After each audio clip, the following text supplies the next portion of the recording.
the detailed information found in the secret library, the heroes set about checking the remaining nooks and crannies of the library level. This led them to a set of small caves and halls where they came face to disturbing face with a babbling, gibbering mouther. While it tried to engulf Lady Gilda, the heroes had their wits about them, and soon it was swiftly defeated. They explored further to find yet another way below, and under the pavilion, the Jal Mesbin seemed to call home. Doubling back and exploring further again, they nearly became lost in a twisting cave system and their lost underground warrens, finally breaking through a weak brick wall to shockingly find themselves in the basement of Tamili's Otari fishery.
Oh, hey, guys. Oh, hey. Been a little while. How are you guys doing? Has been a bit. Tired. Yeah. Has it? The listeners don't know That's that. fair. I think they have an idea of how frequently we record now. Ish, maybe, if they're paying attention. If it makes the cuts, I don't know. Maybe they don't. Depends on how smart they are, which is probably not very if they're listening to us. Ooh. Sick Yeah, audience bring for them there, and Scott. us. Don't you bring their level of intelligence down to your level? How dare you? You know what? I just felt like we always rip on each other, and why not rip on our other friends, the audience? Why not listen? Why not rip on the dedicated listenership of Uncharted? By the North? way, Yeah, you guys suck. Who knows? Did you hear this in Stupid. 2023 or 2043? Who are you? Are you aliens? I don't know. I had too much sun today. I know we've all been pretty busy lately, and I am going on a holiday at the end of next month. And all I can think about is just how excited I am to just fucking do nothing, be away from my computer and my phone, and just read for a little while. So I was wondering if you guys have any book suggestions. I'm not looking for anything like fantasy related per se, but I'm definitely looking for something that's like an easy read.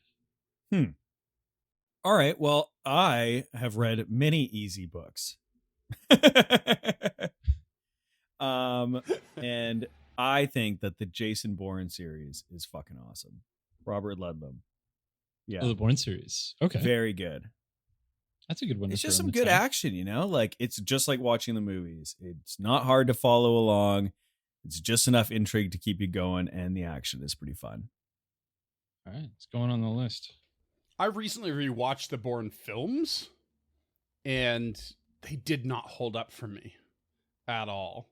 And I'm sure the books are better, but I just couldn't. I literally have a tendency to rewatch things while I do something else, and I was never more happy to be doing something else whilst rewatching them, because all of the shaky cam in those films is sickening. Like, it just, I can't believe I watched them in one sitting ever before. It made me feel ill.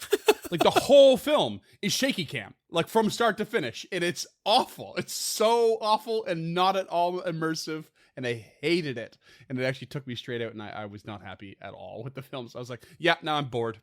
I can't even couldn't do it. And It you was can terrible. recreate that experience by reading the book in a car. Freeman, the listeners would down a country the road. listeners would appreciate if you didn't pull your punches and actually told us how you felt. What about you, Duncan? You got any books that you can recommend?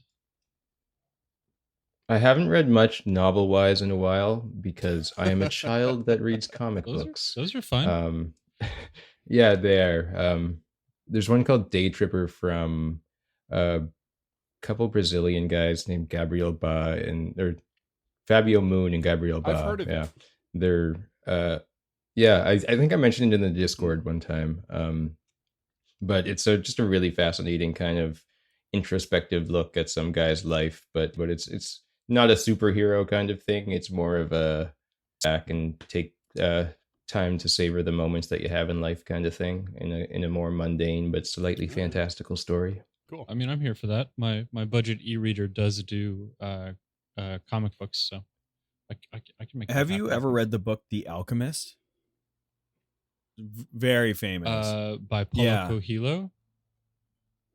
Yeah, I've read it. I don't know by your. Let's Oh move on shit! Okay, quickly. I assume. You know what? I was gonna put that out there, and I was gonna be like, I don't know if you're gonna like or hate this book. I loved it personally. So I read a bunch of his stuff, and I'm sure I loved it more when I was like 17, 18, but now it's just tough. I read that for when me. I was like, Nice. in university, which I assume most people read it around Yeah. that time, and I'm just like, I can That's change right the time, world. Yeah. Yeah, I tried to pick up one of his books again recently because I did really enjoy my first read of The Alchemist, but I got like 2 chapters into it this most recent time, which is 4 or 5 years ago, and it's just one, in my opinion, as an adult who lives in a capitalist society, it's just one bad take after another. Have you read Atlas Shrugged? I have. I've done my fair share of Ayn Rand, and also just Good. one bad take after another. Yeah. Oh no, I was not at all. I was saying that as a joke. Okay, 'cause, good, good. 'Cause if you're going to recommend one to me, The Fountainhead's probably the closest one I would come to enjoying, and I kind of almost did, but then it ended, and Yep. it was very much exactly what you think it would be. I tell you right now, I'm lost. I don't know anything you guys are talking about. I'm a terrible reader. By all rights, I probably shouldn't even be gemming this game. How little I've read ever in my life. I can list a handful of Star Wars novels and the Lord of the Rings and the Hobbit and I'm almost done the Wheel of Time right now. And that's all I've really ever read in my life. No small feat, So, dude. I'm getting no small feat for that. That's true, but I've been reading it since like 2013 or 14. Took like more than a year off in between, but I've just like I've refused to read anything else until I finish it, kind of deal. Right. And I mean, you throw the Bible on that list, and that's like all of the best-selling fantasy. I've despite growing up Mormon, I never actually read the Bible or the Book of Mormon. Okay. Not from start to finish or anything. Hell no. Bullet dodged.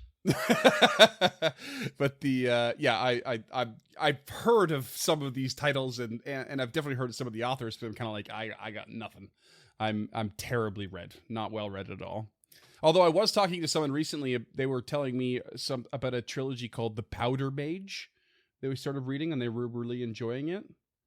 And it's like a really gnarly setting where there's like wizards that have the ability to metabolize gunpowder to power their magic or something like that. So it's this really strange blend of magic and like steampunk kind of stuff going on. And I don't remember much of what they told me, but I remember it sounded pretty neat. So I've been on the hunt for what I'm going to do next, because I'm very close to the end of the Wheel of Time now. And I'm like, what do I do next? I'm not quite sure. I've got a loose list, but ultimately, long story short, James, I have nothing to offer you. Right, because I've read every book you've read. Yeah, exactly. I haven't Other made my than way. the final Wheel of Time books, yeah. Yeah. But I'm working on that. Yeah. No, I want something a little bit easier. Ideally, the Bourne books are a great idea, and I'm sure Day Tripper's fantastic as well, because it sounds right up the alley. I think I know some of Fabrielle Moon's work. So Did you ever finish the Darth Bane trilogy? no. The only Star Wars I really read was Thrawn. Oh yeah.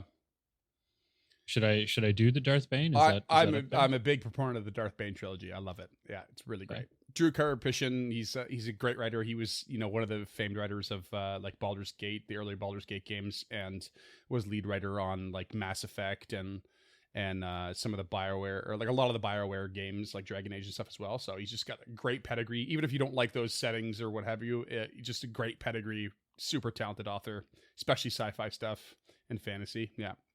Okay, cool. He's kind of dipped in and out of novels and video games and whatnot, but yeah, really awesome.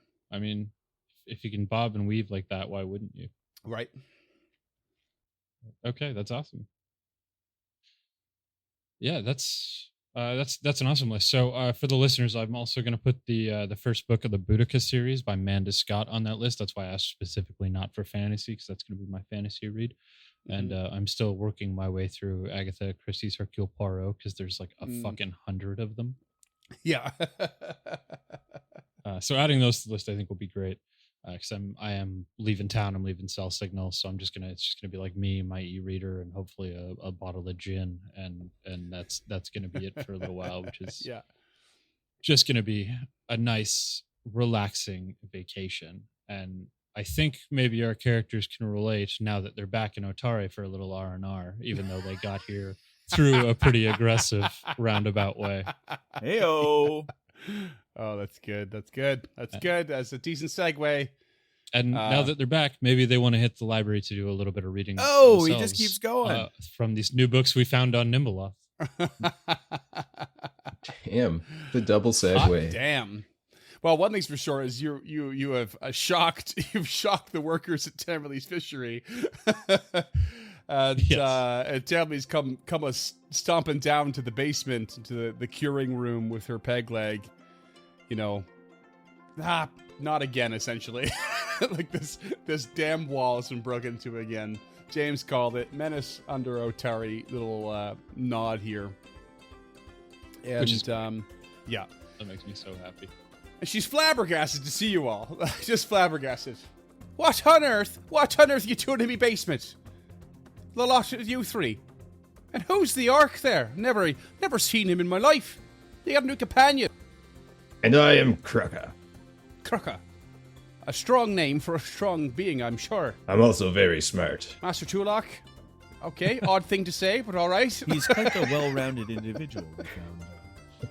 But yes, Tamley, we've arrived by somewhat strange circumstances. I'll say, the only thing I ever knew about down there was some old kobold warrants from the old town, buried long ago. Did you find anything of interest? Well, it doesn't stop there, Tamley. And I don't mean to put you off, but it goes all the way to the Gauntlet. Down this trail. You're fucking joking. I kid you not. It might be time for a bigger wall. Maybe a touch thicker than a couple of bricks, just because there's a lot of evil down that way, Tamily. And Well, believe you me, I'm already of a mind to having a conversation with the man who built that already. I was told he was a professional. It seems like unskilled labor to me. it seemed solid enough from the other side, but we're sorry we came through it. We heard the sounds of movement, and coming from the Fogfen, we had to be ready for anything, and it seemed the best way to be ready for anything was to come through loud and quick to surprise whoever was on the other side. Well, worry not your pretty little heads over that. You just come on up and have yourself a bite of eat, and I'll get that wall sorted out. But considering it's sounds like a bit of a passage to escape as well as be dangerous, perhaps we could make it accessible for you in future? Or should I just wall it up nice and tight? I was going to put that forward, that perhaps it's an easy in and easy out for us. Maybe a strong locked door will do better than a thin brick wall. I'll see what I can muster. Perhaps Madam Jimenez can foot the bill for such a thing. Considering your task for the town. Perhaps Clort can deliver some thick, strong, sturdy wood to hold evil at bay when we need it. I like where your head's at there, Master Tulak. With his sinewy muscles. What just happened? That is my question. What the hell just like He just sparked out. maybe Clort can deliver some thick, sturdy wood. That's a direct quote from you. Jesus Christ, I wasn't even thinking about it like that. And then Tamily just readily Get ready for agrees, the steamy eyes wide. spin-off, Tamily and Clort. I was over here looking at my levels, just Oh, talking God. away. Making sure my mic was working. A little too hard, if you know what I'm saying. Jesus. Right, well... Good thing we're rated E for explicit. All right, so should I retake that? Tamily and Clort behind sturdy doors. No,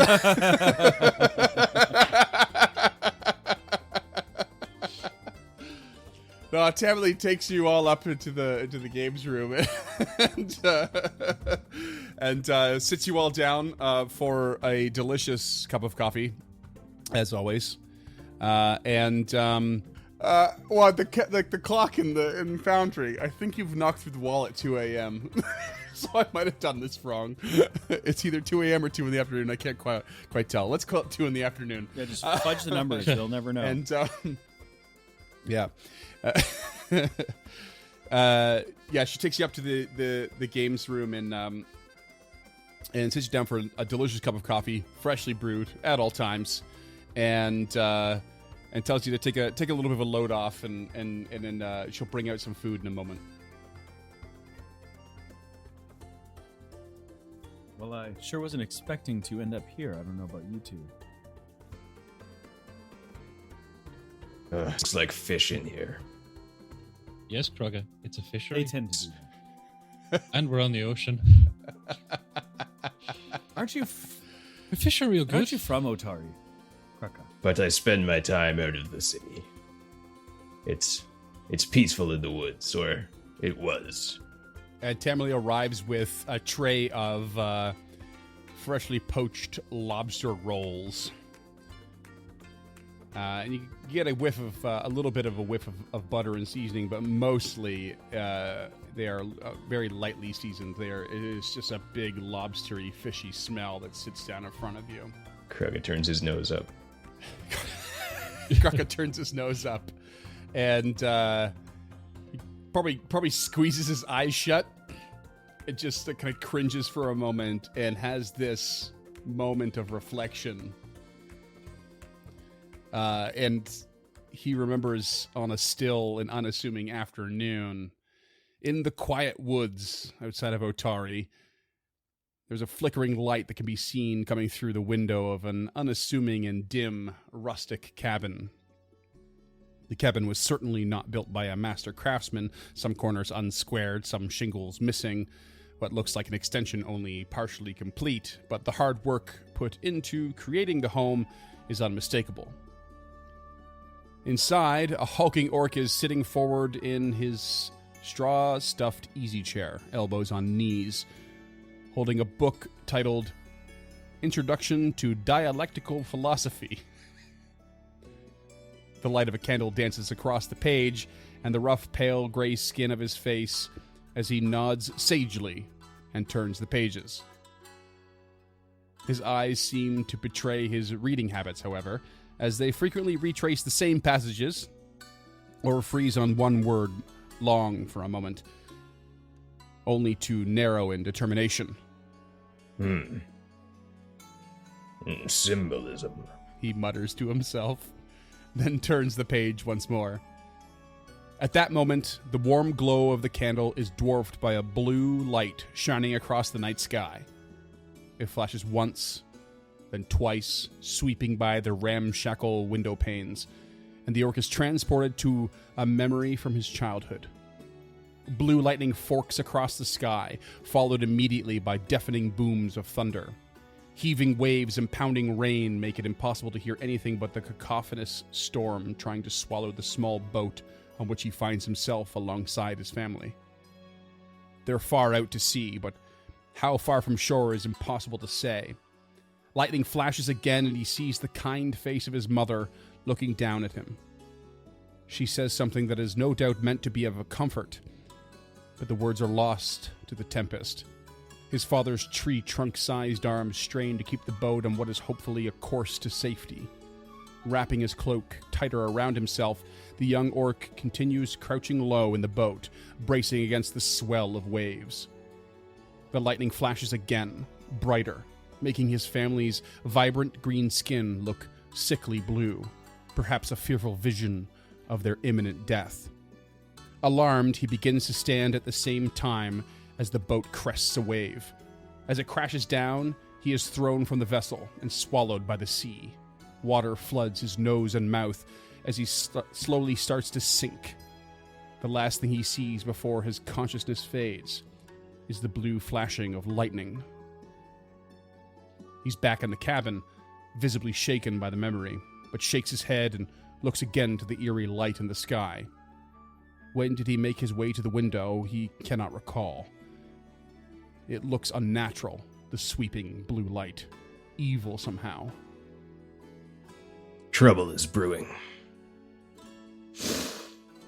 Cold pressed. He places the book on an imperfect but sturdy bookshelf, packed with tomes of all subjects. Most look well used. Next to the bookshelf, from a hook on the wall, he pulls a massive, finely honed axe. Sorry, just one sec. And it's too late for coffee.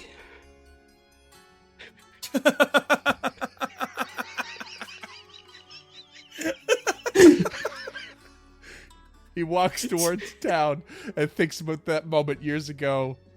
He woke up on the shore nearby, coughing up salt water and crouchers, lost, afraid, looking like he'd died. And for all he knows, he did. He could see by his hands that his healthy green skin had turned the sickly gray he's lived with ever since. And with little knowledge of the outside world, he has since made this corner of the woods his home. Whatever this light meant, it couldn't be good for the peace and quiet he has carved out for himself. Once in Otari, it was obvious that the chaos had already broken loose. The dead were rising from the graves and attacking everyone and everything they could. Hefting his axe, he rushes down Granary Road in search of someone to aid.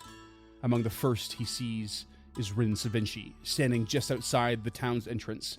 Facing away from town, she seemed to either stare at the source of the light or the stars above it. Rin, I'm here to help. What's going on? Her pupilless eyes shift and her blank expression faces him. Kraka, find the innocent. Defend them with your life. A power that has touched you is upon us. The power of graves. Of unlife. And Kraka snaps back to the fishery, nose twisted up against the smell of the lobster roll sitting in front of him. None for me, thank you. Great scene. Good scene, bud. Really well done. I don't know about you, Duncan, but everyone assumes I love lobster just because I'm from the East Coast. I mean, Has that ever happened to you? I love lobster. Oh, So I can't. I'm not fussed about it. Yeah, no, I love it. I also love donuts, and that doesn't help me either. So, Well, we Why, can just is chalk there this an up East to Coast this donut thing? incredible separation of player and character. You love lobster. Kraka's not so big a fan. Yeah, that must be hard for you. yeah, no, it's really hard getting into character here. I leave rotten fish out, so I don't like it anymore to get in there. Real method with it. I read dialectical philosophy the other day. Well, you guys are more or less unexpectedly back in town. I can't remember if we said it or if I just thought it, but it took you a long time to get here. You're rested up. What do you do now? I figure our first course of business should be offering to repair Tamili's wall. Or did we cover that in the scene? Oh I yeah, haven't no, seen the last she'll sort it out. Yeah, I mean, perhaps the strong, sturdy wood door will come into play. But yeah, Any bookkeeping, shopkeeping? What's the word we usually use? Housekeeping. Any housekeeping to do? That's the one. I was thinking we go for a shop. A little shoppy shop. Yeah, we're sitting on some cash these days. Actually, we've been just stacking a little bit here. Well, I'll make it quick for the listeners because they probably get bored with your mundane poking through local shops. Well, I did a little bit of research offline here, and I was crunching some numbers, and I am going to. Okay, so we had a +1 chain shirt and a slick. I have a +1 chain shirt. You have a +1 chain shirt. Well, you guys are a team, right? It's in my party loot. Yes, we do have a +1 chain shirt. Okay, the biblical we. What? It feels dirtier for some reason. It was meant to. God. The chain shirt of carnal knowledge over here.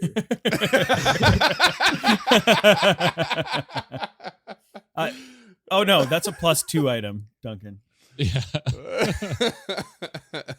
Okay, so we got the +1 chain shirt.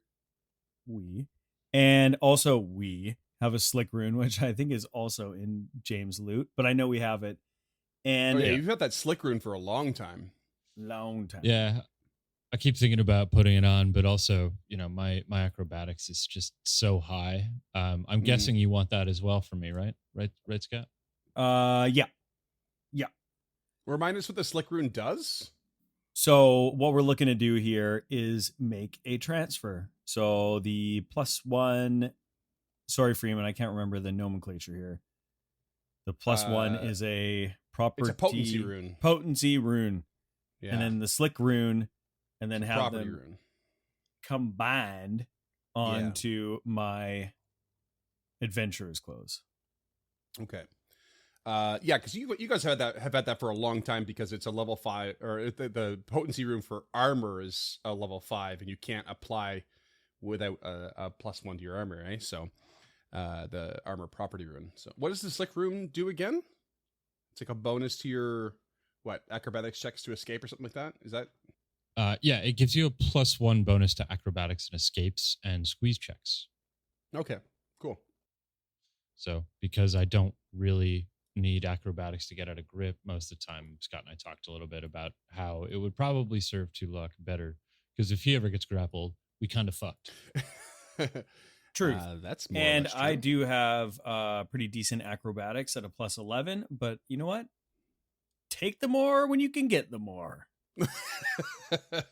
That's what they say. Yeah. It's a thing. It's classic phrase. Biblical phrase. Okay, cool. What's that going to cost you? Did you say already? Sorry, I wasn't paying attention. 61. 6D1? 61 gold pieces +1 silver for a new explorer's clothes, because so you can apply the actual, so we don't have to wait, basically. So right. okay. I can hand this off and I don't have to stay in town while they're doing it naked. Cool.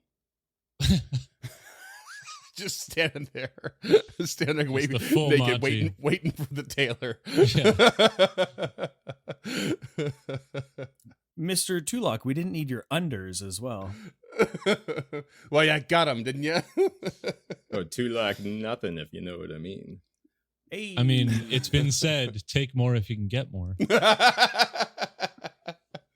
Guys, we're getting a little theological over here. Is there anything else you guys would like to do? I also love the idea of them applying slick rune to Tulak's underpants. I don't know why that's funny. Yeah, I haven't figured out the punchline in it or not, but it's somewhere there. Doesn't matter. Leave it in limbo. It's fine. It's fine where it's at. For anyone who's listening and was around in the 90s, silk boxers. Oh yeah. Lest my. we forget. Oh, we very much should. Krucka would like to have a lesser healing potion because he almost died. He It's a bit of a theme with you, isn't it? yeah, well, he's also going to be a bit of a bum because he only has 6 gold on him. So, turning his pawns affably to his teammates, he would like to take 6 gold out of the party loot. Go on. I already Sure. took 13. What a mooch. I mean, if it's a difference between Krugga and Death, then, I guess it's worth 6. I'm glad you can put a price on it. But I think I mean, that's... I can put a cap on it. I don't know if I can put a price on it. 6 feels like a good cap. Under 1 platinum. Yeah, there we go. well, it's nice to know your place. I think that's it for him. All right. I off screen rolled a repair check that I completely fucking whiffed, but I didn't critical fail. Oh, yeah, so now that you my don't have shields- physic. Yeah, right. So I know how Tulak's crafting is. Krugga, how are you at crafting? I like how you're doing the soft cues that sound like G's.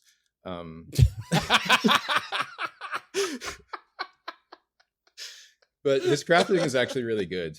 He's got a +9, I believe. So, Oh yeah, given their Oh, track that's record, actually all right. feeling lucky. Wow. We get, I am. for better or but for can I worse, we've hedge got my a bets a little bit new here? physic. Yeah, I'm gonna hedge my bets with this a little bit. I have Physics Crafter's eyepiece that is completely fucking wasted with my +1 crafting. So how about you take that, and then if you'd be so kind to roll me that repair check, I'll try and stay in front of you when things go wrong. Okay, so Kreka will grab the eyepiece and say, I see. And roll a 28.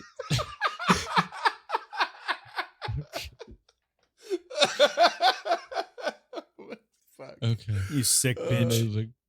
What That is puts wrong it with pretty this close episode? to full, so I think that'll do. Oh, Well, off to a good start. It's all downhill from here, buddy. Oh. I don't all right. think I need anything else. Anything else I want is like we're starting to get outside of the Otari and like becomes prohibitively expensive. Mm. So I mean, it's just if you have anything you want, it's a good idea to like try and put it on order if you need to, right? But if you have the cash, but we don't. fair enough. Just gonna rely on the old adventure loot. Yeah, maybe we do, but I don't think we're anywhere near. Like I would want like a different a better, more different sturdy shield. Yeah. Just to add More insult to different. Another injury, plus just- one.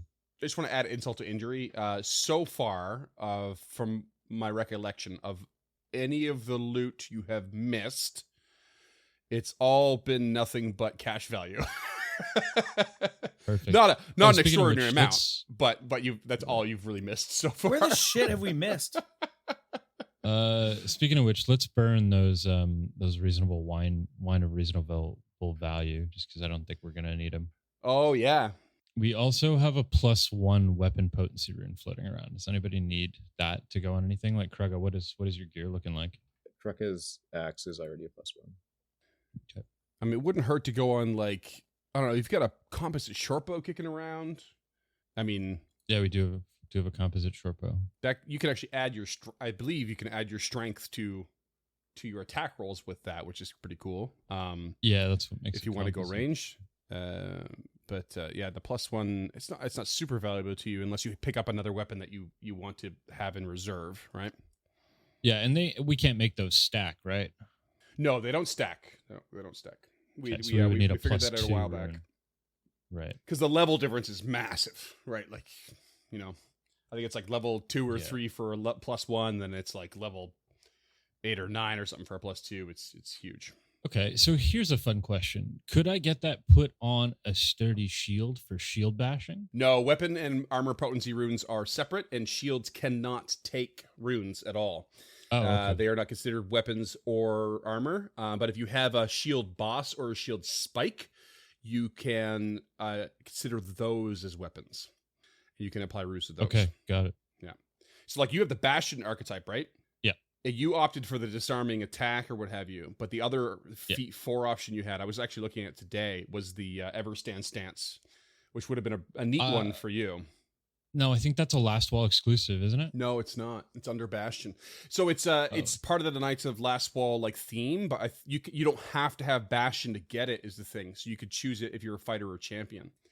But it's Bastion does offer it, and it's a pretty wild thing. But it's 2 hands on your shield kind of thing, and you attack with that. But so I technically, the way I built Gilded, don't have access to that because the access lock is a character who's a member of the Knights of Last Wall, and because she spent her whole life in Taldor, I don't actually because we talked about this off mic where I was like, you could make part of your backstory that you trained with someone from Last Wall, and I was okay with that, but you opted out from that. So that's I did, just because I think she's too young to have that kind of an experience, because like she was just made a knight as she got injured like this. So she's been a squire this whole time. Like, we're in our first calendar now that year. you're saying it, like, it's actually a bit of a shame that you didn't go that route. Like, I respect it, but also like you can just now switch to lethal. you would be able to if you had that stance, without any effort at all.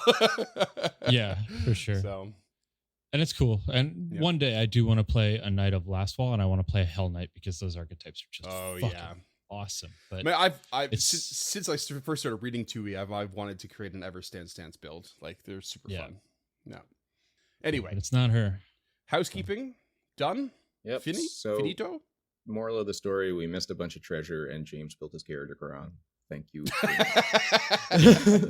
He built it for story, like an idiot. You got outlord. For the guy who loves combat more than anything else in the game. He built his character for Well, maybe if we did more combat. Speaking of which, you ready to go back to the Gauntlet? Last little bit, is there anything in this party loot we want to move? Sell those wines and... Yeah, I mean, we might as well sell the padded armor. Yep. Yeah. I don't know who else could want that. And we're very quickly edging out of needing things like a club. Yeah. Which has a unit price value of 0 gold. Yeah, exactly. Yeah. Okay. What is the return on armor? Gear is 50%? It's 10%? I forget. I'm going to go with 10% because that's what I think it is. It's half. It's actually 50. 10% from Starfinder. Get that locked in our heads. Yeah, I was thinking that when you said it. Okay. 50%. So we get 1 silver back for that padded armor. Don't spend it all in one place. Unless you're buying penny candies, then definitely spend it all in one place. Yeah. I mean, what's a penny candy? Candies. What's a penny candy? Yeah. You old bitch, because they're nickel candies. 5-cent candies. Don't tell me you were alive when they were a penny. Hold on. Yeah, I was. Hold on. Hold the phone, Scott. There was 5-cent candies and there's penny candies. Yeah. What the fuck is a penny candy? Oh. They're like really small versions of the 5-cent candies. No, that we never had that. I used to go into stores, much to the chagrin to the clerk, and get $5 worth of penny candies. They would count them. Our clerk started just weighing them instead of counting them because of us. Much better solution. Yeah. You're a weird dude, Barn.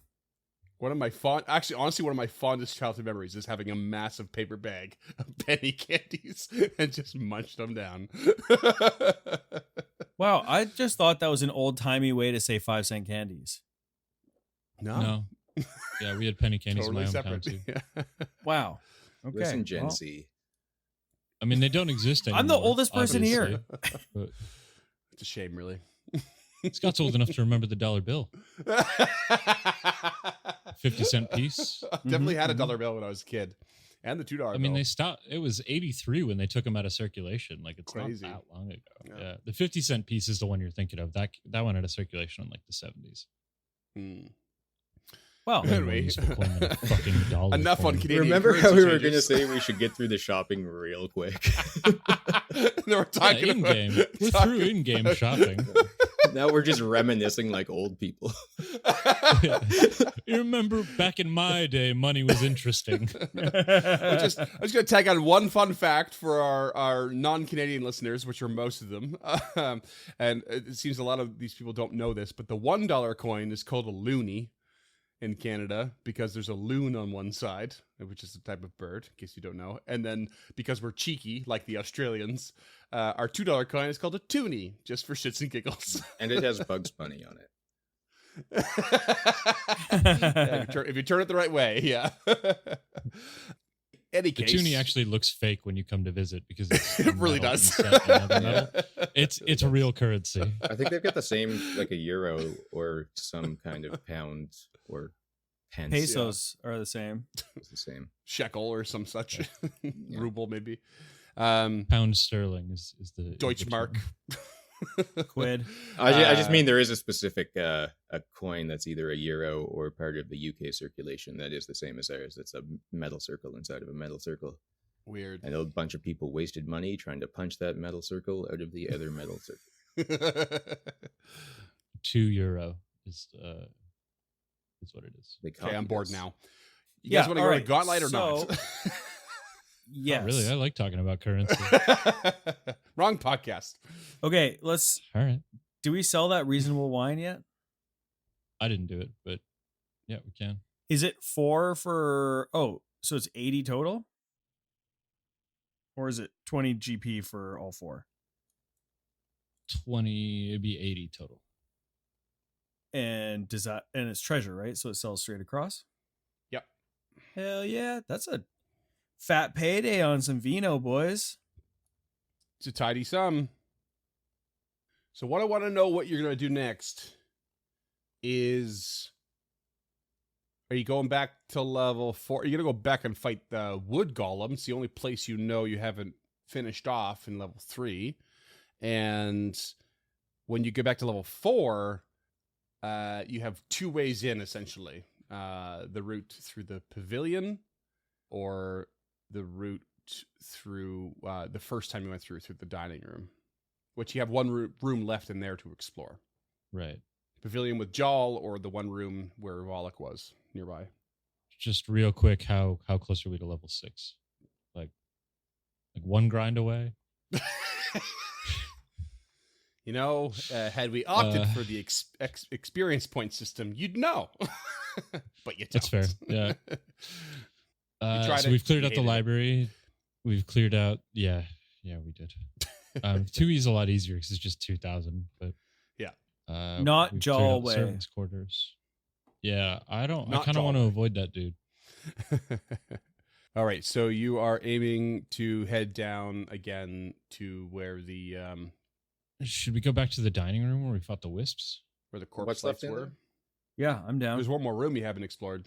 Okay. Going to the Yeah. west. Yeah. I mean, eventually that wood golem's going to go down, but today might not be that day. I'm down to try it. I just don't think we're going to be as effective as we think we are. Oh, I know. I have low hopes for us going into any encounter. Didn't you just literally Says make the a new tank? raging fire dragon barbarian. Yeah.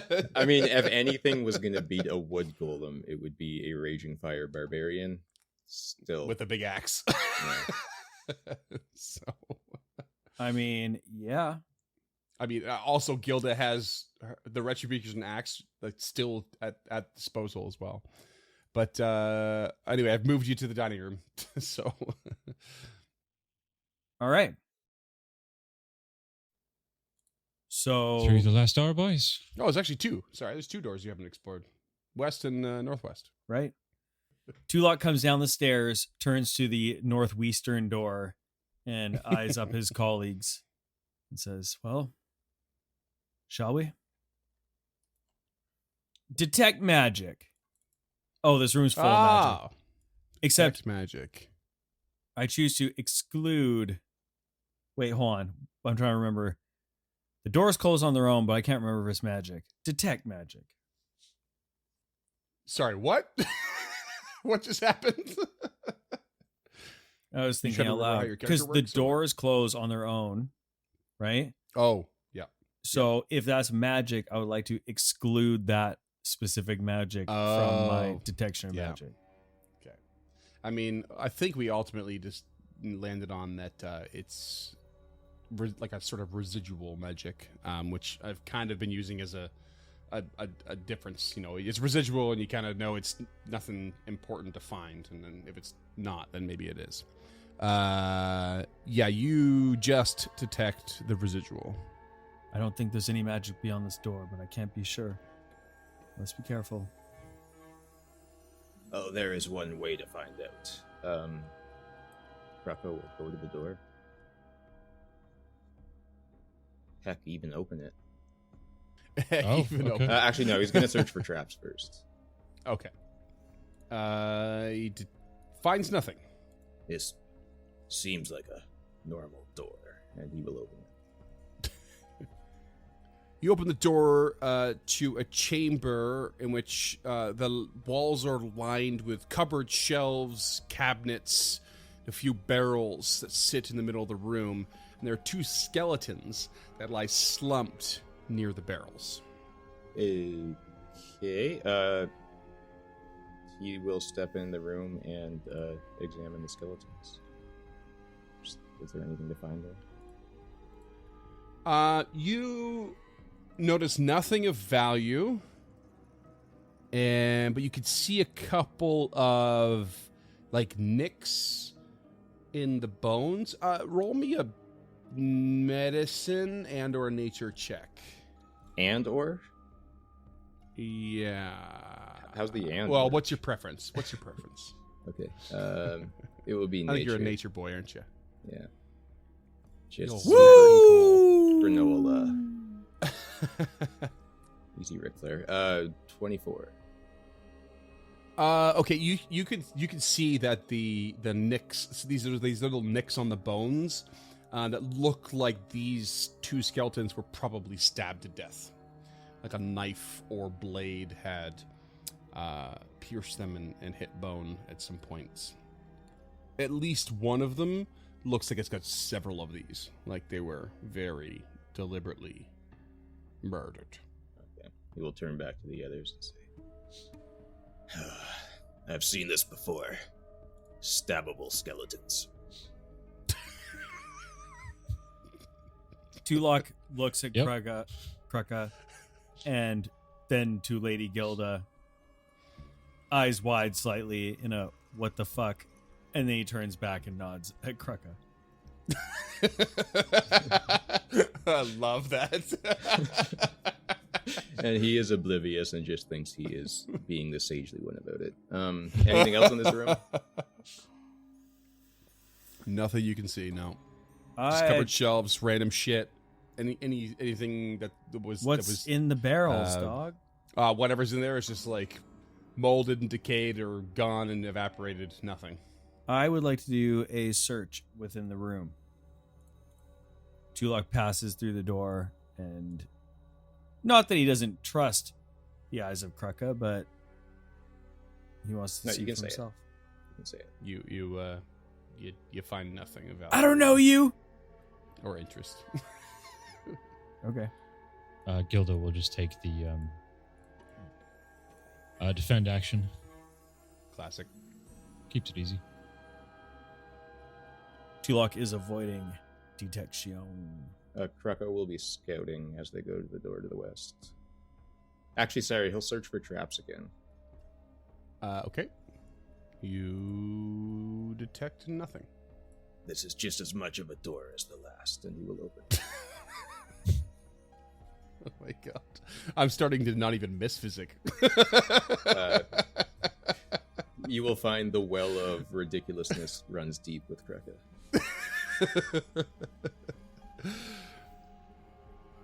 As do still waters. Okay, what's in the...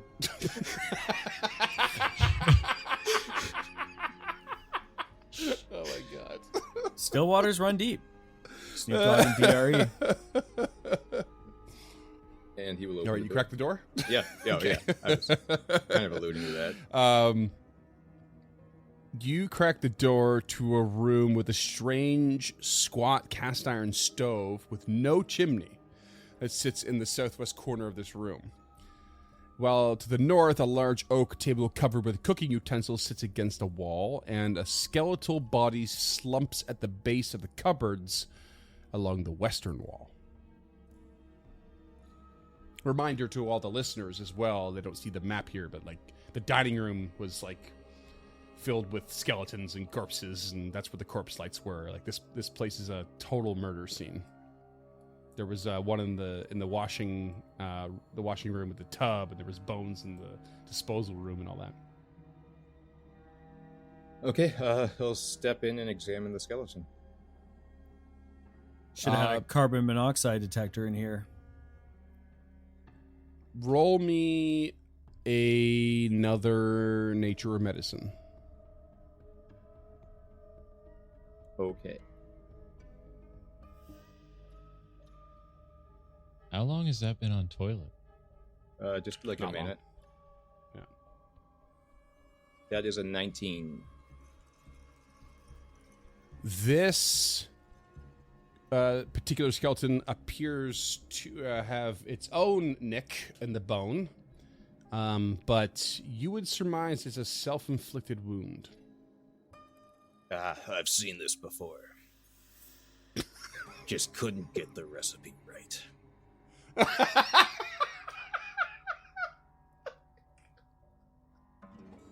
The old self-nick. Oh god, in the kitchen. Anything else of note? Oh god. I mean, it's just a whole bunch of cooking utensils and a stove without a chimney, essentially. Can Gilda investigate why it doesn't have a chimney? Is that in? So I'm going to ask you a meta question, and feel free not to answer. But are you assuming that it doesn't have a chimney because of this stuff on the back, or is that in the notes? It is in the notes. It is specified in this adventure.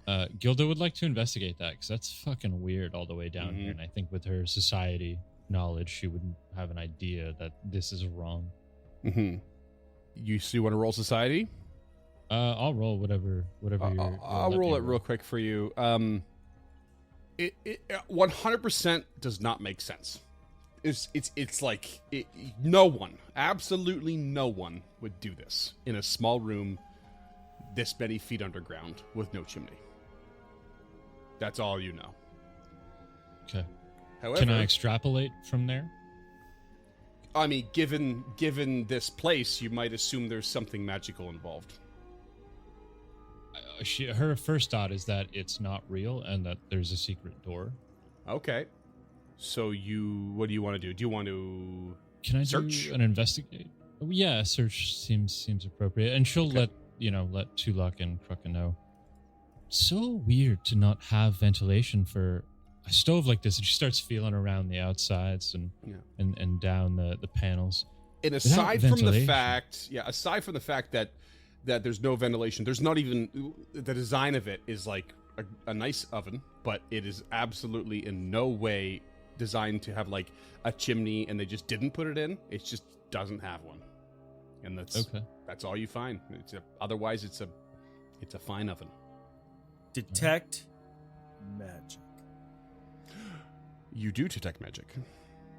Well, it's just kosher salts. Love that spell. Love that spell. It gives you nothing, but a yes or a no. Tulak, why don't you roll me? I mean, do you have some Arcana at least? Wait, hold on. This is heightened now. I just realized. Is it? I just popped open your character sheet because I thought that. Yeah, but it doesn't give me anything other than the school magic for the highest level effect within range. School of magic is very important and very valuable if you know how to. Okay, that's transmutation. What is it?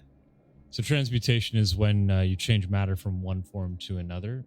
So it's probably just turning something into fire or the gas into something else. But feel free to investigate further. You're the one with the Arcana. So you want me to roll an Arcana check, sir? Sure. Yeah. 17. I'd say you would guess that given the setup, it must transmute smoke into fresh air. Oh. Guess they didn't need that carbon monoxide detector after all. Not with the I guess magic not. of Galarian. The gods never make a stove without opening a chimney.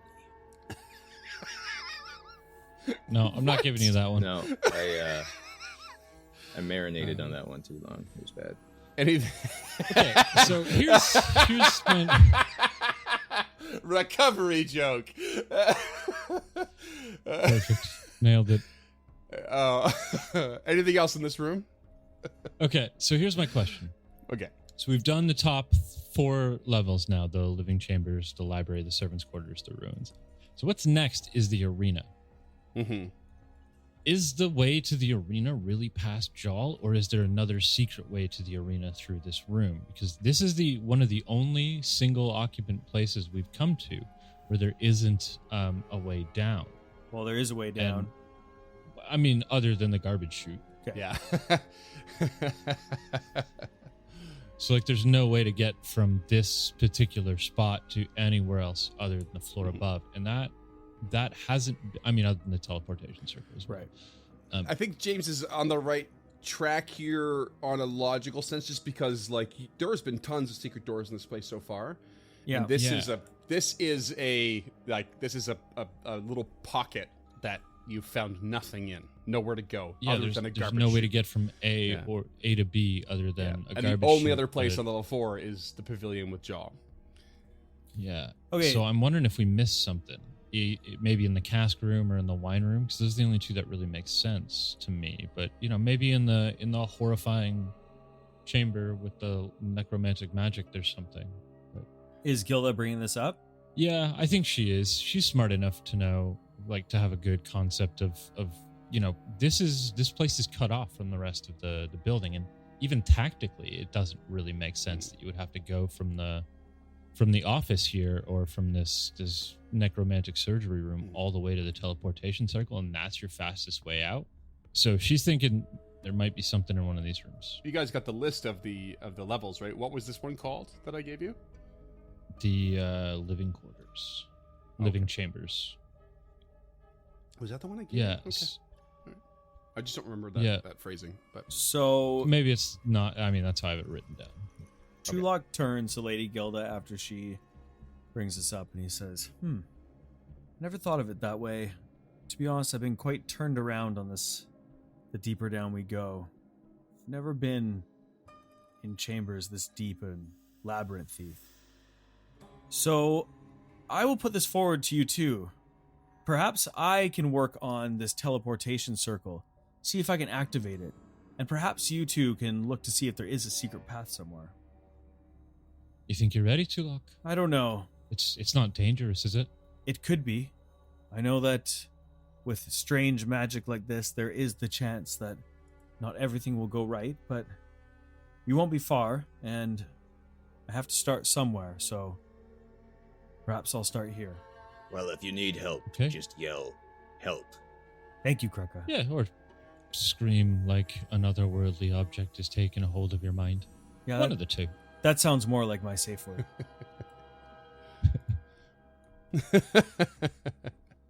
I just checked my notes to clarify specifically. I don't remember if I said it or not, but what my notes say is that it's not just the living quarters; it is Belcora's living quarters. Oh, okay. So, I mean, there's got to be something we're missing here.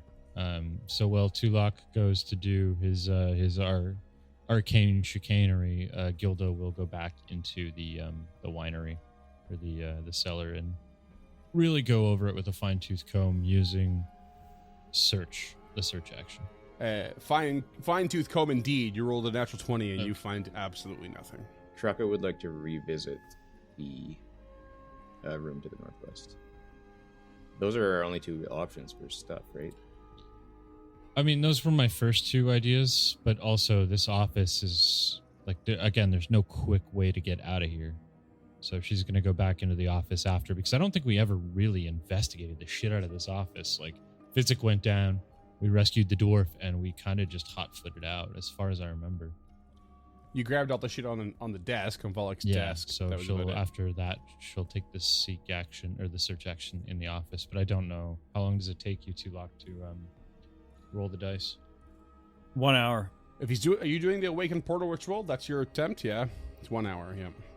It's gonna be tough because it's a pretty high DC at these lower at this level, but we'll see what happens. Do you want me to get in on it? I don't know what it will add to this particular ritual, but Yeah, it's not a required secondary caster, but you can take the risk if you like. And essentially, you really only get a bonus if you crit success. Regular success doesn't really add much, and then from there, you're looking at causing more disruption for this sort of ritual. You can choose Arcana or Occultism, but the secondary check has to match it. yeah, there's no way you want me anywhere near that. It's fine. I don't mind just rolling on my own just to see what happens. Like, it's not the end of the world. You guys are checking anyways. It's looking pretty apocalyptic around here, but okay. Oh boy. All right, Tulak heads to the room. All right, so let me just ask one thing. Gilda, when you say fine-tooth comb, how long do you feel you investigated The that room? top room? It's a 10 by 10, so it's not big. 15 minutes probably. Like what? Okay. Like just And feeling all then- the walls and pulling a bunch of bottles out. yeah. Like not long, but long Totally. enough that she touched everything, stamped on every cobblestone. Like she knows for a fact. Safe to say the same for Krucka and the other 10 by 10 rooms, so 15 minutes each. And then the next 45 minutes you spend doing what while the ritual is happening before we roll the check. Gilda's back in the Azenre's office, Volek's office. Just like I don't think she's starting with the wall. She's probably starting with the furniture, like moving the chairs, touching everything on these little end tables. Trying to move the bath, folding and unfolding the curtain, and then actually going over his desk, like really going over it. Oh, is there a bath in Pollock's room as well? There is like a bathtub behind this a screen. Because there's the kind other of room thing. with the bath in it, right? Yeah. So Kraka Yeah. will take a look there, I guess. Okay. There's probably another 15 for Krucka. Would you check another room at all? Well, I mean, if he's got time, he'll just go back to the dining room and start poking around, like circling clockwise. okay. You know what? Counterclockwise. All right. Treat yourself. Oh man, I thought you'd never say. You're the main character of your own life. That's the kind of specification I'm really looking for. All right. We can say that when reinvestigating. The dining room takes another half hour. We could say 45 minutes for the office. And ultimately, neither of you find anything. And Tulak finishes the ritual. But how does Whoa, he do? hold on. I had a little thing I wanted to say. Oh, of course you did. So when Tulak walks into the room, He takes his pants off? for the first time, has the knowledge of how to reactivate this portal. So as one of his eyes goes white, he raises his arms out and purple sparks just start to emanate from close to his hands and swirl their way down towards the floor. And as he's moving about and tracing his hands over the lines for the next hour, which is a pretty long time, he just moves into kind of a meditative state. And the glow just starts to arise, hopefully, from this thing. Everything turning into purple. And we'll know what we roll Well here. done. Oh man, I thought he was gonna try and level himself up or something here. I didn't know where he was going. Well, we'll see what he rolls first. Oh, look at that. He rolled level 6. Oh, jeez. Damn, Can't argue with who'd the have dice. thunk? It's a new feature in Foundry. All right, occultism. Is that a What do you got? is that a secret, or do you want me to roll it? No, I believe this is open. Ooh, that might even be a critical failure. That's not good. 3 on the die for 15. It is not a critical failure. However, as you trace all of these lines of silver and these purple sparks are emanating from you in this unique fashion, you start to get feedback from them. They start to bounce back near the end of the ritual. They start to hit back at you in this sort of metaphysical way. And you realize that not only are you about to fail this ritual, but you can feel the failure in your mind.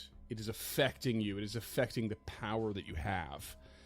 And you become stupefied 1 for the next 24 hours. Could be worse. What is a boy. critical fail? Yeah, I Jesus thought we were about to Christ. walk into like Event Horizon or something. A critical fail draws a hostile creature through the portal. I would have preferred that. You don't know what the hostile creature is. We're kind of handicapped for the day, though. Stupefied is bad. Well, it affects all the mental traits. It's like frightened, but like for all the mental traits by 1. It's like the equivalent of drained as well for strength, and clumsy for dex, essentially. So Tulak, kind of feeling this in his mind, it cuts the magic off, and just all the purple light in the room just immediately stops. And he kind of collapses to the floor, and the only light in the room is just emanating from his Aeon stone floating above his head. And he takes a knee, and he's just rubbing his temples. And the pain in his mind is reminiscent of when he gets these headaches and hears these subtle murmurings inside of his mind that he receives as part of his bloodline. And so he recognizes the pain, but knows it's different, but is just holding and rubbing his temples. And he just kind of sits there for a moment. I'm guessing you just kind of handle that, so Gilda just keeps searching the office. Stupefied 1, right? We should just wait the 24 hours, man, before we do anything. Gilda wouldn't feel safe here, so close to the necromantic portal, and again, she has this feeling like in the back of her neck that she's missing something here. So as Tulak comes out of the room, he sees you both searching, and he's just kind of Probably rubbing wouldn't. his temples, and he says, The doors would all be closed, I Huh? think. So it's every Oh. 10, True. yeah, every you see 10 Kraka minutes or so searching. or whatever. So he sees Kraka and walks towards the dining table and just kind of puts a hand on it and says, Kraka, I don't feel right. There's something in my mind is blocking me, and I can't control it. Something is wrong. Kraka, something is wrong. I think too much sometimes and get the same thing. Perhaps we should rest. And he will call out to Lady Gilda to come back in the room. Does she hear them? Sure. There's not much yeah, else I just going wanted- on, so. Like, it's 2 doors. It's pretty far away, so I just wanted to make sure. Mhm. What can I do for you, Krugga? Tulak? Are you all right over there? How did your ritual go? Gilda, something has happened. Something has happened, Gilda. I just can't think straight. Something's happened to me. All right, let's get him out of here, Krugga. We know of a couple of safe spots on the floor up. We can rest up there. Should we not push on Otari? But Otari, If you think you can make it. We need you to be well. There can't be only one very smart person here.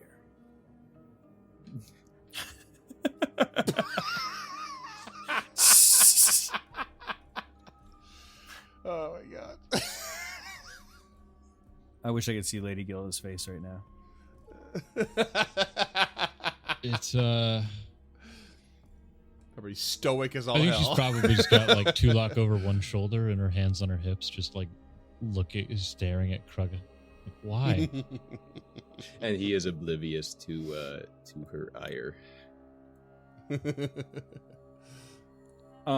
Anyway, so Tulak will rest or will go forward depending on whatever you guys think. I think we should rest.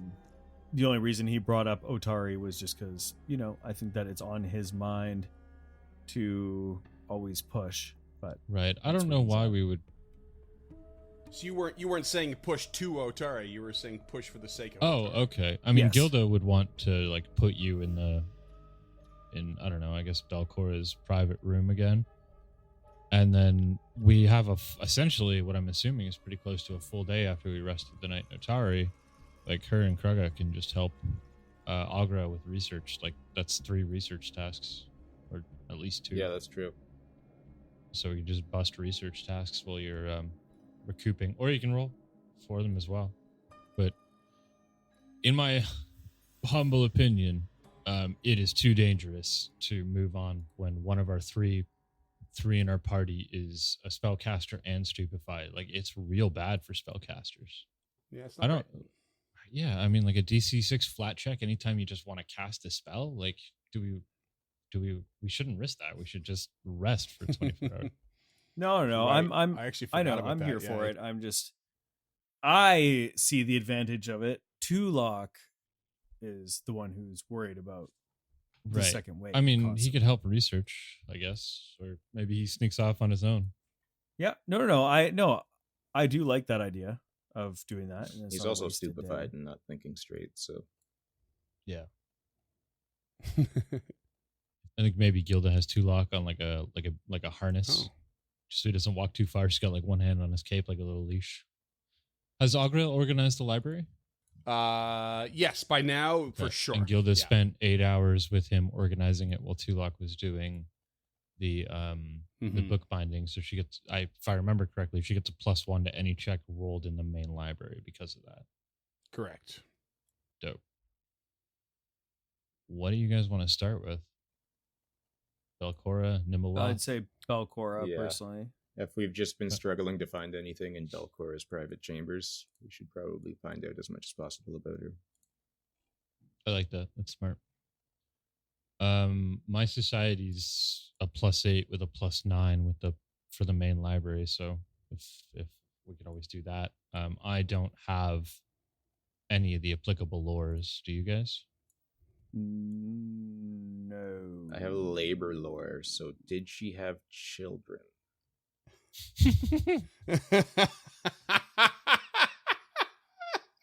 Oh my god. That was funnier than it had any right to be. I'm just gonna bask in it. No, all I have is like a +8 for society. Me too. So we all have +8 for society, except I technically have a +9 for the organization. Okay. Do you so society's a DC 25? Correct. Yeah. I'd appreciate an 8 or 2, unless again one of you guys has academia, library, or Absalom lore.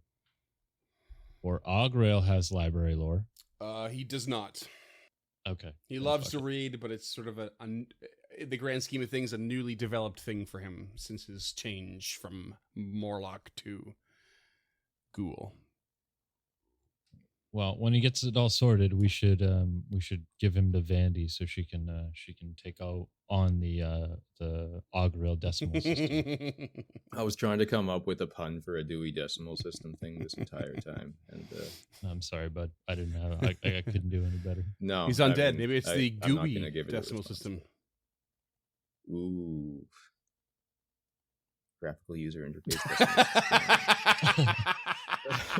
That's exactly what I was thinking of, but I didn't want to. Like, that's for those 2 listeners out there. I Okay, donate. yeah, I'll Scott aid. straight up doesn't get it. Nerds! You technology nerds. Is this roll open or closed, Ruben? I can't remember. Have we been doing these open? I just do them open. Who cares? Sorry, 8 is 15. GM discretion at this point. Now at this point, Aid's gotta like pretty much match what you need here. So What the DC Yeah. is. Okay, Okay, so so Crockett is not 25. 8 either. Okay. Oh, with my +1, I got a 25 on the nose. Oh, buddy. Hell yeah, boy. dude. She blinded me with library science. Okay, so you're researching what? Belcora? Belcora? Belcora in the main library. Okay. Yeah. So that's your first point towards that in the main library. And that puts you I will okay roll at this one. many points. Okay. No new threshold yet. I don't get it. I haven't rolled over a 4. Are you rolling for the Yep. library as well? Yep, The main library? Yep. But I rolled a natural 3, so Nailed it. Okay. Stupefied's affecting this actually, which is amazing. Yeah. but also just that my rolls were so trash it didn't even matter. I'll tell you right now, Okay, you're at, should I- if you want to expedite this, you're at 10 points for Belcora, and you need to get to 12 for the next threshold. Tulak's just holding a book I upside mean- down. Yeah. He's in the kids section with a bunch of crayons. Okay. You want to throw an aid there, Cracker, or do you want me to throw the aid? You're higher. I'll throw the aids. Absolutely not. He is as oblivious to society as he is to conversational cues. It's pretty obliv. Only a 21 this time around. Fuck. It is real hard for me to hit 25. I got to roll above a 16. So that's 4 hours. I'm assuming we have like 8 to blow here, Freeman, or if we want to all get a long rest in. Yeah. I have to make a confession, and I'm not proud of it all. I read some instructions wrong the other day in regards to an update to the module, and I accidentally completely deleted our calendar in time, and I was fucking choked. I almost cried. I was so mad. I lost all of the notes I had on the calendar, and I'm so upset. So I don't really know what time it is. And they're not in the files. No, for backup? I fucked it up real bad. Like real bad. I went Yeah, I guess so. I went, there was like 2 directions to go. It was like they combined shit. It was like, if you had your calendar on this, import it this way. But if you had your calendar that, import it that way. And I did it the wrong way. And I just deleted Gotcha. it. It's like, shit. So any listeners who are That super sucks. dedicated out there, although this is going to be way off our recording timeline, you want to let us know what day it is? That'd be great. Oh, fuck. Yeah. I mean, we would have left Otari relatively early. Like we all got up, we did our shopping. So I imagine we fucked out of there about 10 a.m. Like, because I can't imagine eating a lobster roll before For sure. 8. Yeah. We crashed through at 2. Hey man, Yeah. you don't live in a That's what fishing we- Was town. it 2 p.m.? Okay. Oh, did we?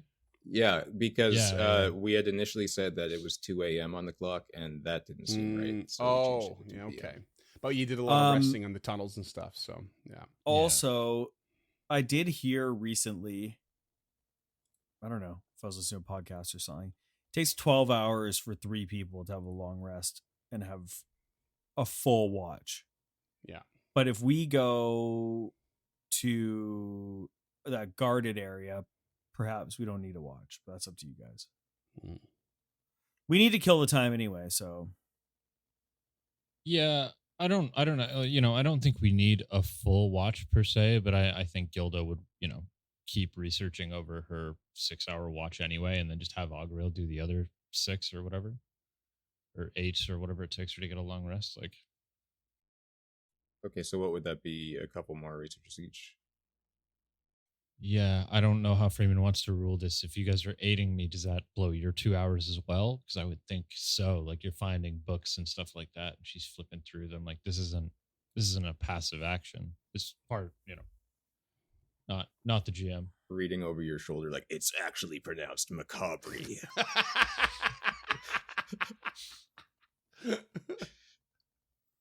all And right, that's well, what I'm we're going to roll call the it. aid. No.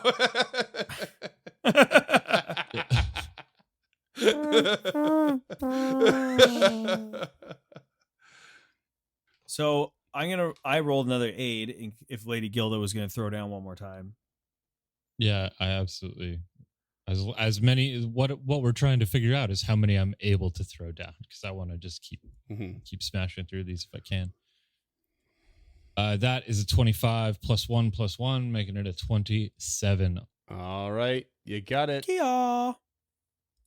You go for So that's 6 go hours. for another to see if you can. I mean, if it was 2:00 when you departed, it's like good half hour to the gauntlet, couple hours down. We can call it, let's say 5:00 by the time you start this, or by the time you get down there, another hour for the ritual. So it's 6:00, and now we're looking at midnight now. Let's call it midnight. I aid if you're going again. That's fine. She only needs 8 hours. I also don't need to get anything back, so I don't technically even need a full rest. All right, so Tulak aids Yeah. again. So did you He aid does, yeah. there? Okay. What about Duncan? He also does with a 25. Ooh. That is a 24 on the die. Plus 3 is a 27. Again. Yeah. You reach a new threshold with your efforts. Spin me a yarn there, Dungeon Master. The additional history you get from Belcora is that she drew subterranean monsters and violent beasts into her secret dungeons as she was building this gauntlet. She used will-o-wisps and bound devils to enforce her will on a rapidly expanding horde within what she called her abomination vaults. She met Urdefons and drow that dwelt deep below the surface, demanding their fealty in exchange for their lives. And she also leveraged family acquaintances to acquire powerful retainers and champions to lead her forces. Have we encountered Erdefons before? No. What is it? I think they're Swedish. Ha! So that's Yeah, I bought one at IKEA a while ago. I think they come in sets of 2 though. GM Barn. What the fuck is an Erdefon, and what do I roll to find out? That's a good question. 1 sec. Bottle cap. You'll have to roll me a society check. Boo. I'll drop out an 8 for that. I do not. Well, I got a 16. Duncan. 21. So that is a 21 with dose aids. If I aid. Oh, The Urdefons are violent warmongers and occultists and poisoners that dwell within the Darklands deep beneath the surface. oh shit. They were supposedly created in eons past by the mysterious first horsemen of the apocalypse to serve as agents of the end times within the material plane. And Erdefons continue to honor their creators by worshipping the wretched beings who rule over the plane of Abaddon. And like their fiendish lieges, Erdefons exist for one reason and one reason alone: to kill. I don't know about you guys, but they sound like some real jerks. Pretty chill, I'd say. I'm definitely not an Erda fan. Ho! And on that, Cliffy. Okay.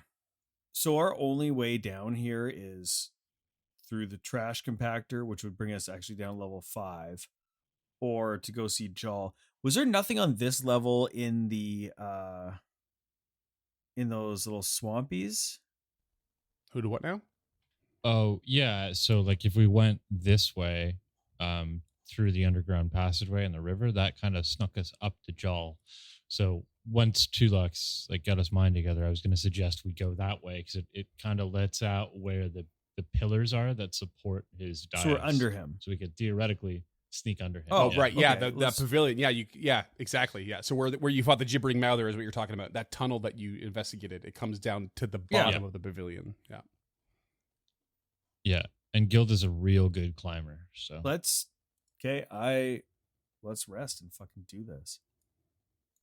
Right. Or Well, do we have more? Or to fuck around, or to find out. I don't think we really have more. Oh my God. Okay. And with that, we rest. All right. So you rest up. You shake off the stupefied condition, feeling refreshed, and you head down to the 4th level through the tunnel. Correct. And as they're going, Tulak says, "My head, it has cleared much since yesterday. I'm sorry for delaying us, and I hope that it won't be a detriment to Otari. We know not when the second wave is coming, but I hope it doesn't loom closer now." It could be. I mean, it's definitely a night closer, and we know that it's every 30 days at minimum. So we still have time. Don't feel too bad about it. And there's no way we could have continued on yesterday. I saw you read the book upside down. Well, wasn't Although it did look engaging. it wasn't my proudest moment, Lady Gilda, but perhaps I can make up for it today. And they head forth. You certainly seem sharper. You enter the pavilion again from below, and you are next to these sort of still waters and these massive mushrooms, the pavilion towering overhead. You no longer see the flicker of a flame from the fire that Jol had on top of the pavilion, and you hear no movement or sound whilst in here. And you can see, again, from where you're at, there's a bit of a slope that leads up to the northwest. There's a bit of a trail on the other side of the water to the northeast, and immediately to your south, and a little bit westward, is another opening. And Tulak is avoiding notice Mm-hmm. and starts to walk towards the west. Okay, as you do, you peer down the southern passage, and you see a rusty metal chute that protrudes from the ceiling to the west, and it comes to an end over a pool of slimy water. There is a huge amount of fungus that lies under the tube against the west wall, resting in a strangely monstrous shape. It's like... Oh, no. It's a mushroom monster. Not that We big. get it. Yeah. No, sorry. Either that or it's a Golgothan. It's like A shit kind of demon? like that size. A mound? Oh, wow. That's a little big. bit smaller than that, actually. But yeah, it's like... Like how big for the listeners? It's like a 5-foot emanation kind of a deal. So from the center square and out, it's like, kind of 15 by 15 almost. This big mound that just sits under this middle thing. Not necessarily blocking your way south, but like you'd have to like kind of walk through it or over it. It's just this. There is a humongous fungus among us. Can I roll a perception check to see if it's like shuddering? at Sure, all? yep. Or shambling per se? It appears to be Or quite gibbering. still.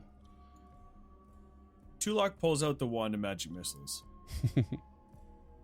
While avoiding notice, ducked down, wand in hand, he turns back to his compatriots and says, "I wonder if this is the garbage chute. And I wonder if Volok came down here. Keep an eye out and be ready." With that, Gilda takes the defend action. Right? So inching... Are we going south? No, I don't know. I was just Okay. following the shoreline around. Mhm. And so as I inched across, I saw that and took another 5-foot step and see there is a passageway going south, but it was Tulak's intent to turn north. Krucka, why don't you roll me a nature check as you get a look at the mound? 23. Okay. As far as you can tell, this appears to be, I mean, it's this big fungal mound. There's lots of large mushrooms in here, so they seem to have found a way to spread from the edge of the water to this particular spot, and you would guess it's because it is the corpse of something quite large. I've read many books on mycology. This is a classic pile of mushrooms on a corpse. But like it just looks like normal mushrooms, not like. Nothing about it looks hostile to you at all. Tulak, roll me an occultism check. I will, sir. I'm rolling like shit today. It's a 4 on the die for a 16. No. I'm afraid you gain no information. I guess they just keep hugging the shore and heading north then. Tulak in the lead. Super glad there's a super normal, not haunted pile of mushrooms behind us. Tulak continues skirting the underground lake aquifer, heading north. And it does appear that a path makes itself available into the rocks. Yeah. You basically see a series of ledges that climb up to the northwest. And should you climb them? Are you climbing them? Tulak is interested in climbing them, but he is going to turn to Gilda and Krucka and perhaps motion them to take the lead. Yeah, Gilda will take the lead. She's done some climbing in the mountains of Taldor. They're not a difficult climb. They're just gradual. Okay. I just have a feat for climbing. So. Fair enough. Yeah. There will be no checks required for these climbs. Yeah. Okay. Cool. And as you do climb them, you discover a 15-foot wide portion of a wall that seems to have crumbled. And it leads to a hallway that stretches from north to south, in which you are in the northern portion. The ceiling above this hallway is 25 feet high. And all along this hall appear to be stone sarcophagi carved with tormented and emaciated figures that stand upright within the alcoves along the west end eastern walls. There is an eerie blue light that illuminates the area with no particular source, although where you're standing, it's weak and flickers a bit. But you can tell to the south that it is brighter and more constant. But she's when she gets to the top and starts moving forward, she pulls her shield back out, takes the defend action as she moves towards this crumbled wall before stepping into the hallway. You step into the hallway, and far away from you to the south, you can see this sort of shimmering floor-to-ceiling something. But it's transparent and appears to be near a staircase 15 feet wide that lead down. To your north is a pretty large chamber that is mostly empty. But in the center of this octagonal chamber is an altar raised slightly above, about 3 feet up from the ground, and in the middle of it, with a ledge around, is a strangely shaped slab of stone. Gilda will start inching her way back up against a wall as much as she can with the sarcophagi alcoves to the north towards this rock on a dais. Tulak follows Gilda into the hall and to the north, and as they pass the final sarcophagi that's on that side, he would like to inspect it. Okay. Lady Gilda poking towards the northern room, Tulak just behind her, inspecting the sarcophagus. Lady Gilda, when you poke your head in, you can see that the walls themselves, despite how empty the room is, are in fact carved and painted with a mural all around the room that resemble a sprawling graveyard half sunken into a swampy morass. But all the graves in the mural are open and empty, and carved images of shrieking ghosts parade upward and into the hungry pupil of a malevolent eye that is carved into the apex of the ceiling's room 30 feet above the center. Upon the altar, around this slab of stone, is a whole bunch of objects tons of them, but you can't quite tell what they are from where you're at. But there are just loads of this similar looking object spread all around the stone. And the stone itself has these inconsistent indentations, 7 of them in fact, as if a huge hand that was 7-fingered had gripped the stone so tightly that it formed or melted grooves within it. And now and then you see faint blue lights that flicker and pulse inside one of these indentations.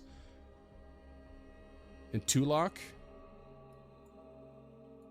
the sarcophagus, upon your touch, slides open. And this creature stares you in the eyes. Yucky. It's like a zombie barbarian warrior with a 2-handed sword and red eyes. It might be a revenant. I really hope it's not a revenant. This decaying creature with long gray hair, armored, falling apart, with spikes in its shoulders, and a loincloth, like with these weird metal, like, what do you call them? What do you call those? What do you call those little things? Little dog tags. There you go. Like kind of like dog tags. It's like layered armor on it, and it pulls at a sword as the empty sockets of its nasal passage and its eyes, and it opens its mouth. They start to glow red, and it just goes. It starts to step forward, and that's what we're going to call it. This is why you properly mummified the first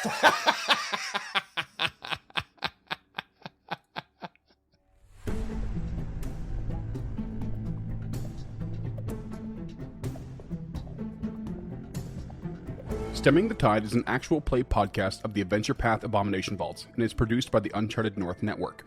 Stemming the Tide uses trademarks and/or copyrights owned by Paizo Inc., used under Paizo's community use policy. We are expressly prohibited from charging you to use or access this content. Stemming the Tide is not published, endorsed, or specifically approved by Paizo. For more information about Paizo Inc. and Paizo products, visit paizo.com. Music is composed by Will Savino and artwork by Greyhood. Stemming the Tide is recorded remotely using Foundry Virtual Tabletop. If you wish to connect with us or support this project and projects to come, we can be found at unchartednorth.ca, patreon.com/unchartednorth, and on all major social media platforms. Links to all credits can be found in the episode description and our website. Thanks for tuning in.